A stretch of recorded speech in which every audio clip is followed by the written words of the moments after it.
عطا فرمائے گا۔ فرمایا جن میں سے جو مختلف رنگوں کی 70 پوشاکیں پہنے ہوئے لوگ ہوں گے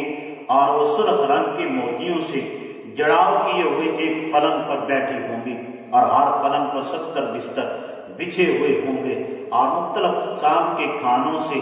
سجے ہوئے دسترخوان ہوں گے، اور یہ سب کچھ رمضان میں روزہ رکھنے والوں کے لیے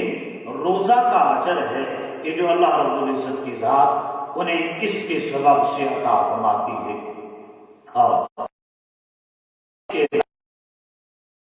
ان کا اجر ان کے علاوہ ہے، اور اس لیے ہر مومن کو چاہیے کہ وہ رمضان شریف کا احترام کرے، غیر شرعی افعال سے پرہیز کرے، اللہ تعالیٰ کی عبادت کی اطاعت میں مشغول رہے، نماز، ذکر، تسبیح و تحلیل اور قرآن کریم کی تلاوت میں